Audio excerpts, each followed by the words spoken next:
अस्सलाम वालेकुम एवरीवन। उम्मीद है कि आप सब ठीक होंगे। तो फ़ोटोशॉप फॉर बिगनर्स की क्लास नंबर 11 में आज हम देखने वाले हैं कंटेंट अवेयर मूव टूल को, और कंटेंट अवेयर फिल को भी हम देखेंगे। और यहाँ पे जो लास्ट पे आपको टूल शो हो रहा है रेड आई टूल, तो इसको भी आज डिटेल में देखेंगे। तो चलिए वीडियो को स्टार्ट करते हैं।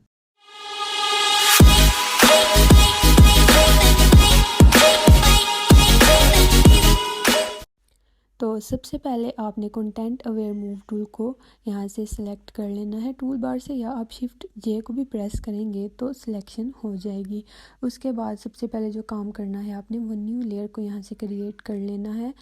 और इसके टॉप पे आपको एक ऑप्शन शो हो रहा है सैम्पल ऑल लेयर्स, आपने इसको चेक कर लेना है। और उसके बाद आपने सिलेक्शन कर लेनी है। Simply content aware move tool की मदद से आपने ड्रैग करते हुए इसकी रफ से आप सिलेक्शन कर सकते हैं, कोई इश्यू नहीं होगा इसमें। तो सिंपली मैं एक रफ सी इसकी सिलेक्शन ले लूँगी और सिंपली माउस के साथ इसको मूव करते हुए कर्सर से मैं इसको यहाँ पे ड्रैग करके ले आऊँगी। और जैसे ही मैं माउस का क्लिक छोड़ूंगी ना, तो ये थोड़ी सी प्रोसेसिंग करेगा। और उसके बाद आप देखें इसने क्या किया है कि इस जो मैंने सिलेक्शन की थी इसने कर देगा किया है। और जहाँ से मैंने जहाँ पे मैं उठाया था इसने क्या किया, वहाँ पे फिल भी कर दिया है। तो अगर मैं अगर इस लेयर को मैं हाइड करूँ बैकग्राउंड लेयर को, आपने देखें इसने क्या किया है, इसने मूव तो किया है उसको, साथ ही साथ उसने उस एरिया को फिल भी कर दिया है। सिंपली उसने इसी इमेज से कोई भी हिस्सा लेके यहाँ पे प्लेस कर दिया है जो मैच कर रहा था। तो इस तरह से content aware move tool work करता है। तो उसके बाद इसके मोड पे आप अगर हम जाएं तो यहाँ पे आप देखें कि मोड में आप जाके देखें, यहाँ से मूव सिलेक्ट था, लेकिन जब मैं एक्सटेंड को सिलेक्ट करूँगी ना, और मैं यहाँ से जाके इसको कर देती हूँ, हाइड कर देती हूँ, और मैं एक और लेयर यहाँ पे क्रिएट कर देती हूँ। और दोबारा से मैं सिलेक्शन करूँगी इसकी, और इस दफ़ा मैंने जो मोड है वो याद रखें, मैंने एक्सटेंड को चूज़ किया हुआ है। और मैं इसकी दोबारा से जब सिलेक्शन करूँगी उसी कंटेंट अवेयर मूव टूल की मदद से ही, और जब मैं इसकी सिलेक्शन को यहाँ पे ले आऊँगी उठा के, और कहीं भी मैं इसको प्लेस कर दूँगी, तो ये क्या करेगा, और जैसे ही मैं माउस का क्लिक छोड़ूंगी तो ये थोड़ी प्रोसेसिंग में टाइम लेगा। और उसके बाद इसने क्या किया है कि वहाँ से मूव तो इसको किया है, लेकिन इसको डुप्लीकेट करके इसने मूव किया है। तो ये जो एक्सटेंड है इसमें ये हाइड नहीं करता है, सिंपली डुप्लीकेट कर देता है। हम जहाँ से इसको उठा के प्लेस करना चाहते हैं वहाँ पे ये डुप्लीकेट कर देता है। तो इसको इसकी सिलेक्शन को मैं करना चाहती हूँ डी सेलेक्ट, कंट्रोल डी से मैंने इसको डी सेलेक्ट कर दिया है।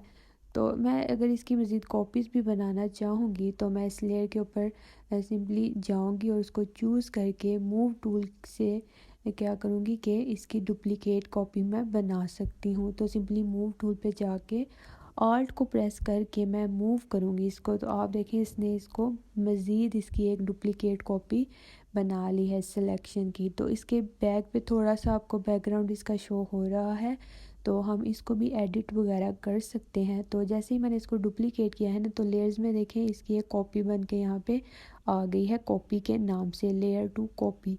तो अब मैं इसका जो पीछे थोड़ा सा बैकग्राउंड है ना, उसको बैकग्राउंड अरेजर टूल से मैं क्या करूँगी, सिंपली क्लिक करते हुए ना इसके ड्रैग करूँगी, तो ये इसके जो बैकग्राउंड पे है ना सारा एरिया, ये उसको रिमूव कर देगा।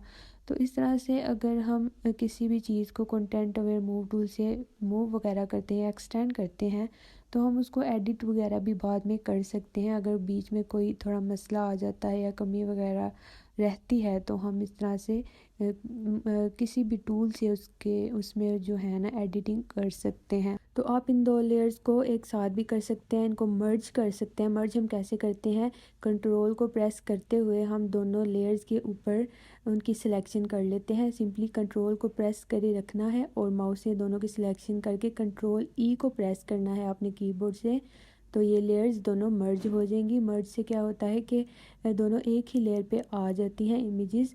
तो आप देखें मैं इसको मूव कर रही हूँ तो ये एक साथ ही मूव हो रही है। तो मैं इस तरह से इनको एक साथ ही अब मूव कर सकती हूँ, छोटा या बड़ा भी कर सकती हूँ। तो मर्ज लेयर का इस तरह से बेनिफिट होता है। तो कंटेंट अवेयर मूव टूल हमने देख लिया है, तो अब हम देख लेते हैं कंटेंट अवेयर फिल को। तो मैं सिंपली लासो टूल को लेके इसकी सिलेक्शन कर लूँगी। तो अगर आपको लासो टूल नहीं यूज़ करना आता या नहीं पता कि क्या है, तो आप स्टार्टिंग वाली क्लासेस में जाके उसका एक लेक्चर ले लें, तो आपको बहुत मज़ीद क्लियर हो जाएगा। तो इस तरह से मैंने इसकी सिलेक्शन ले ली है लासो टूल से। अब आपने क्या करना है, या तो राइट क्लिक करके फिल के ऊपर क्लिक करना है, या शिफ्ट प्लस बैक स्पेस को आपने कीबोर्ड से क्लिक करना है और यहाँ पे आपको ये पैनल शो होगा और यहाँ से ड्रॉप डाउन मेन्यू से आपने कंटेंट अवेयर को चूज़ कर लेना है।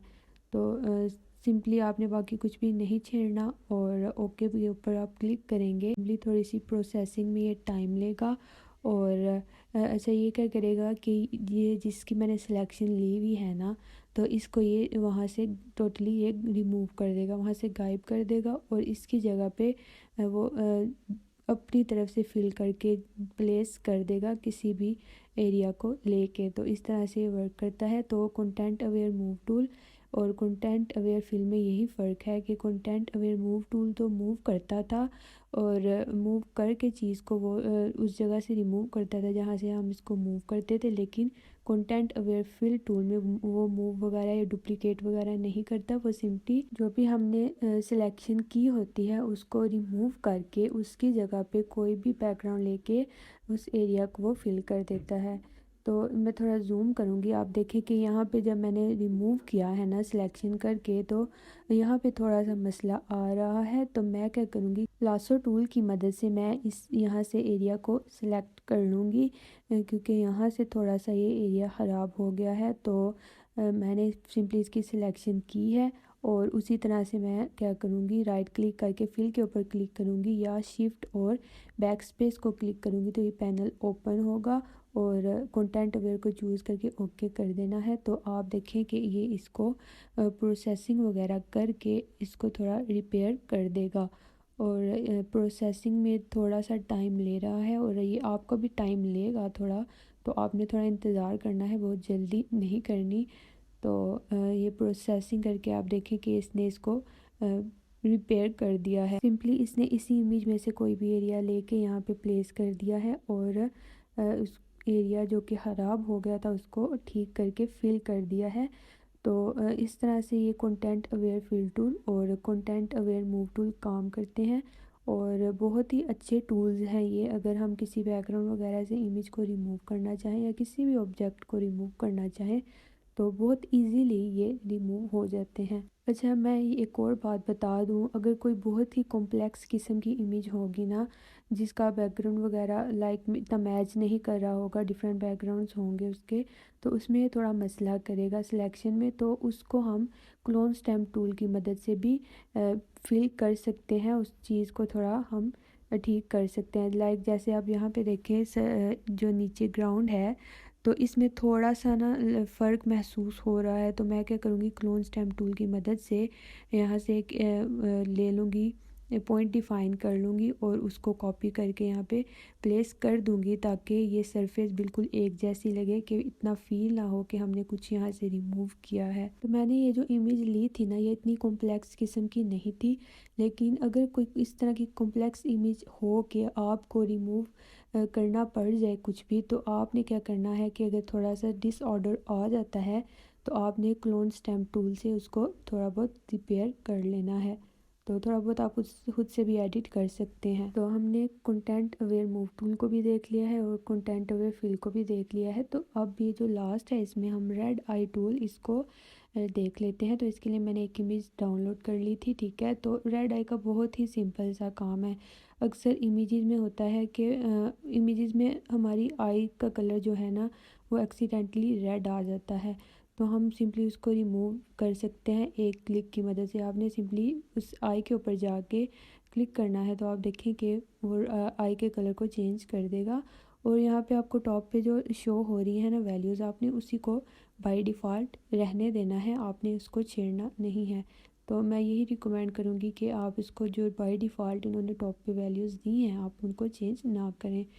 तो बस आज की क्लास यही थी। अगर आपको आज की वीडियो अच्छी लगी है तो लाइक करें, कमेंट करें और शेयर करें और चैनल को सब्सक्राइब करना ना भूलें।